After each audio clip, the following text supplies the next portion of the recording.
part of our MK guerrillas were called Nyamazan. It was their combat name. So when we say shoot to kill Nyamazan, we are commanding Nyamazan to shoot and kill. The message in the chant is very clear. Shoot to kill, kill. Nyamazan means shoot to kill the enemy forces who are standing in between us and our freedom. If I want to sing my Lord, kill the Boer, kill the farmer, I will sing it. I said to you, I don't sing it. It doesn't mean I will not sing it. I can sing it. Anyone who sings it will be well justified to sing it. Let's not make mistake about it. It's not like we were just singing in jail. We were singing with a clear conscience in our mind that if opportunity prevails, we will bomb the Union Building. The complainant has led evidence of someone whose wife was murdered in front of him and who's now paralyzed. He testified in this court. And he said whenever he hears that song, it brings back the memory of that day. He broke into tears in this court. That is trauma. That is legitimate trauma. Is your claim, does that trauma, does that evidence motivate you to stop singing the song? No. You will not respond to legitimate pain of someone who's been traumatized by hearing you chant, kill the Boer, kill the farmer. I said I'm not moved. Yes. I said I'm not moved. Let me repeat 5 times. I'm not moved by that case you brought here. I am not moved. And if that will make me lose a case, let me lose it. I'm not moved. You said what we need is a system in place to get rid of white people. Is that correct? Yes. What would that mean to get rid of white people? So if we go into a conference and we go or into parliament and make a constitutional amendment that all whites must be driven to the sea and any white who remains here is going to be killed, then we engage in that type of a program to drive all whites to the sea. It's an institutionalized decision. This is an extract from your speech in Newcastle on the 7th of November, where you stated this phrase: "We are not calling for the slaughter of white people, at least for now." So you're saying you are not ruling out that in the future you may very well call for the slaughter of white people. It may not be me. Could it be you?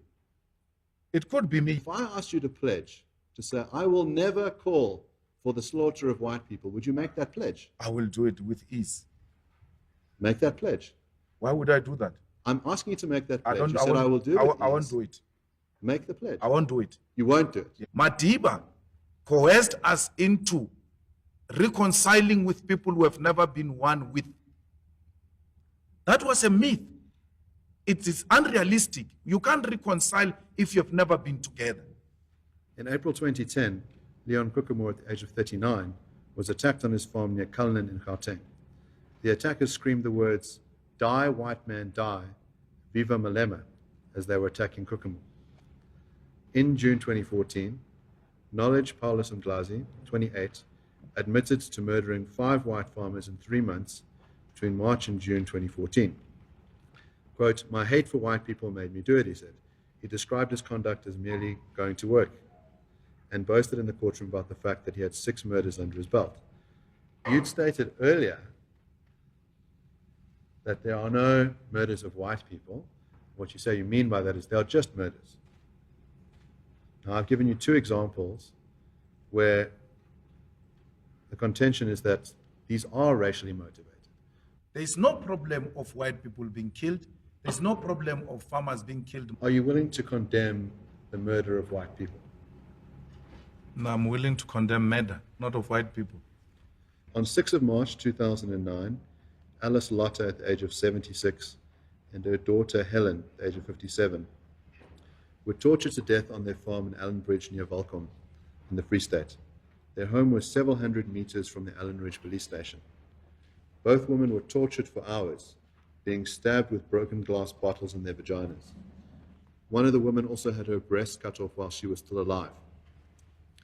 Helen's injuries were so extreme that the medical examiner was unable to tell if she had also been raped. Alice had been stabbed in the neck and throat and had drowned in her own blood.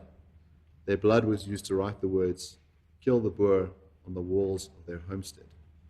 The torturers who tortured this mother and daughter to death and then wrote the words, kill the Boer in blood, were they in a position of power over those two women? My Lord, we don't know if they are farmers. We don't know their social standing. We don't know their relationship to the means of production. And at the face value, if you present it like that without those facts to me, it's murder. Now that just shows me how sick and twisted your ideological position is. You've said in order to work out whether there's a power relationship, you need to know if those women are working class. That is outrageous.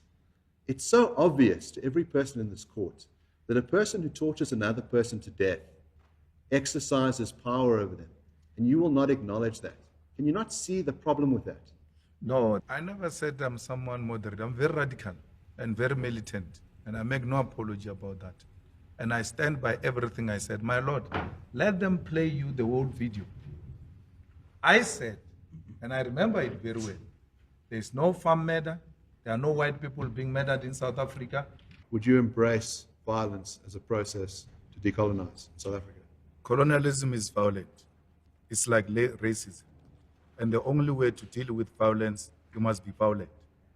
Therefore, there is nothing wrong in engaging in a revolution and want to be suggesting that you can't be engaged in violence. Revolution itself is violence.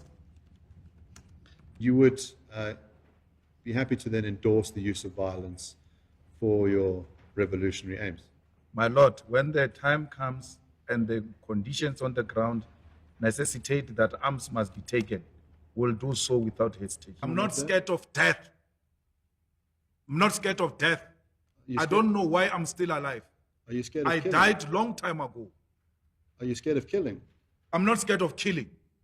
A revolutionary is a walking killing machine, not scared of death.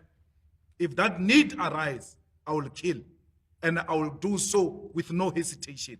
I'm going to be president of this country, whether you like it or not, and I will preside over the affairs of this country, including presiding over you.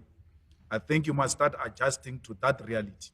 The sooner you do that, the less chest pains you'll have when that reality comes.